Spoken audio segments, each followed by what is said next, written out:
శ్రీమన్మహాగణాధిపతయే నమః. సాయినాథ పరబ్రహ్మణే నమః. ధనం మూలం మిదం జగత్ అంటారు. ప్రతి ఒక్కరి జీవితంలో ఆర్థికంగా ఎదగడానికి ఎన్నో రకాల మార్గాలను ఎంచుకుంటూ ఉంటారు. ఆ మార్గాలలో వృత్తిపరంగా కానీ ఉద్యోగపరంగా కానీ వాళ్ళు ఎంచుకున్న మార్గాల్లో అనేక రకాలుగా ధన సంపాదన కోసం పరితపిస్తూ ఉంటారు. ఇందులో సక్సెస్ అయిన వాళ్ళని మనం కొంతమందినే తీసుకుంటాం. కానీ కొన్ని సందర్భాలలో మనకు తాంత్రిక విధానంలో ఆర్థికంగా ధనాకర్షణను పొంది ఉన్నతమైన స్థితిలో పొందడానికి తెలియజేసిన శాస్త్రాల ప్రకారం కనుక అనుసరించినట్లయితే ప్రతి ఒక్కరి జీవితంలో కూడా అందరూ ధనవంతులు అవ్వడానికి, కోటీశ్వరులు అవ్వడానికి అవకాశం ఉంటుంది.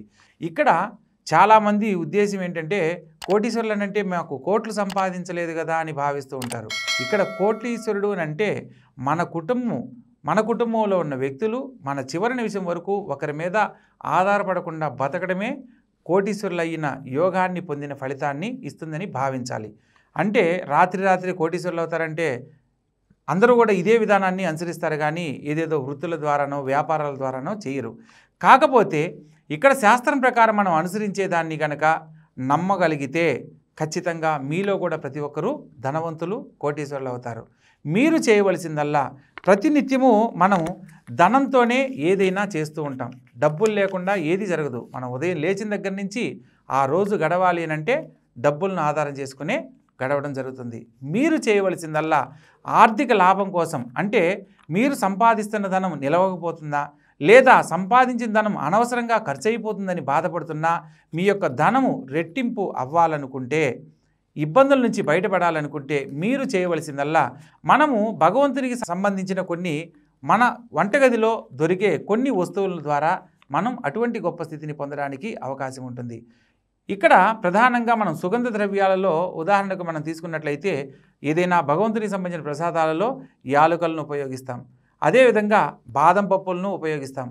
ఇలా మనకు సుగంధ ద్రవ్యాలకు సంబంధించి తీర్థాన్ని ఇచ్చేటప్పుడు దేవాలయాల్లో లవంగాలు మరియు దాల్చిన చెక్క మరియు యాలకులు ఇవన్నీ మిశ్రమాలతో మనకు ఒక తీర్థ ప్రసాదంగా ఇవ్వడం జరుగుతుంది. అటువంటి తీర్థ ప్రసాదాలకు ఉపయోగించే వస్తువులతో మనం కూడా ఆర్థికంగా ధనవంతులు అవ్వడానికి అవకాశం ఉంటుంది. మీరు చేయవలసిందల్లా మీ దగ్గరున్న ఏదైనా సరే ఒక నోటును తీసుకోండి. అది 10 రూపాయలు కావచ్చు, 20 రూపాయలు కావచ్చు, 50 రూపాయలు కావచ్చు, 100 రూపాయలు కావచ్చు. ఇలా తీసుకున్న తర్వాత ఆర్థికంగా ఎదగడానికి మీరు చేయవలసిందల్లా దాల్చిన చెక్క మీకు అందరికీ తెలిసే ఉంటుంది. ఆ యొక్క దాల్చిన చెక్కను ఇంగ్లీష్లో సిన్నమాన్ అంటారు. ఈ యొక్క దాల్చిన చెక్కను మెత్తని చూర్ణంలాగా చేసుకొని ఆ యొక్క చూర్ణాన్ని చేతిలో పట్టుకోండి. అలా తీసుకున్న దాల్చిన చెక్క యొక్క పౌడర్ను మనసులో సంకల్పం చెప్పుకోండి. తల్లి నీ అనుగ్రహంతో జీవితంలో ఎంతో ఉన్నత స్థితికి ఎదగాలని ప్రయత్నం చేస్తున్నప్పటికీ ఎన్నో రకాల కారణాల వల్ల అనేక రకాల ఇబ్బందులతో జీవితంలో సతమతమవుతూ ఉన్నాను. నీ అనుగ్రహంతో మాత్రమే నేను ఉన్నతమైన జీవితాన్ని పొందగలను అని మనసులో సంకల్పం చెప్పుకొని ఈ యొక్క సిన్నమాన్ పౌడర్ అంటే దాల్చిన చెక్క పౌడర్ను మీ యొక్క మీ దగ్గర ఏదైతే నోటును ఏర్పాటు చేసుకున్నారో ఆ నోటు పైన ఈ యొక్క దాల్చిన చెక్క పౌడర్ను ఇలా మొత్తం స్ప్రింకిల్ చల్లండి. అంటే ఇలా మెల్లగా ఒక చూర్ణాన్ని పౌడర్ లాగా చల్లుకోవాలి. అలా చల్లుకున్న తర్వాత మీ మనసులో ఉన్న సంకల్పాన్ని చెప్పుకోండి. ఈ రోజు నుంచి అంటే మనం పాజిటివ్ని ఆకర్షించేలా చేయాలి అంటే పాజిటివ్గానే ఆలోచించాలి. చాలామంది ఎంత చేసినా ఇట్నే ఇబ్బంది పడుతూనే ఉన్నాను అని నెగిటివ్ని కూడా కోరుకుంటూ ఉంటారు. మనం భగవంతుని ఏది కోరుకున్నా సరే ఎప్పుడు పాజిటివ్ ఆలోచనతోనే ఉండాలి. చాలామంది జీవితాలలో మంచో చెడో ఏదో జరిగింది, మంచో చెడు అన్నప్పుడు చెడుకు సంబంధించి కూడా జరగడానికి అవకాశం ఉంటుంది. కాబట్టి మనం మంచినే కోరుకుందాం. ఇక్కడ చెడు తొలగిపోవడానికి మనం కోరుకుంటున్నాం. కాబట్టి ఈ రోజు నుంచి ఆర్థికంగా నేను గొప్ప స్థితిలో స్థిరపడబోతున్నాను. ఈ రోజు నుంచి నేను చేయబోతున్న పనుల్లో ఆర్థికంగా నాకు చక్కని అవకాశాలు లభించబోతున్నాయి.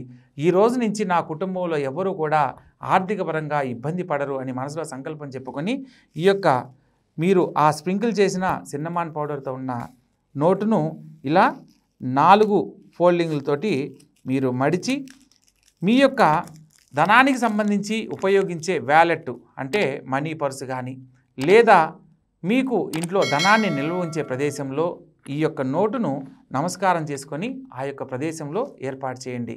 అలా ఏర్పాటు చేసిన రోజు దగ్గర నుంచి ప్రతిరోజు మీరు చేయవలసిందల్లా లేవగానే ఈరోజు నేను చేయబోతున్న పనుల్లో లక్ష్మీదేవి అనుగ్రహాన్ని సంపూర్ణంగా పొందాను కాబట్టి ఈరోజు నేను చేయబోతున్న పనుల్లో అత్యంతమైన లాభాన్ని నేను పొందబోతున్నాను అని మనసులో చెప్పుకొని మీ యొక్క పనిని ప్రారంభించడమే ఇదే మంత్రం అన్నమాట. ఇక్కడ తాంత్రిక విధానంలో మనం ఏదైతే ఒక సిద్ధాంతాన్ని నమ్మతామో దాన్ని ఆచరించే విధానంలో ఉన్నతమైన జీవితాన్ని పొందడానికి అవకాశం ఉంటుంది. కాబట్టి ప్రతి ఒక్కరి జీవితాలలో అనేక రకాల సమస్యలు ఉండొచ్చు. ఆ సమస్యల నుంచి బయటపడి లక్ష్మీదేవి అనుగ్రహంతో అష్టైశ్వర్యాలతో తులతూగాలనే ప్రయత్నమే మా ఈ తాంత్రిక విధానం. కాబట్టి తెలుసుకున్న విధానాన్ని చక్కగా ఆచరించి ఆనందకరమైన జీవితంలో స్థిరపడండి. సర్వే జనాః సుఖినో భవంతు. శుభం భూయాత్.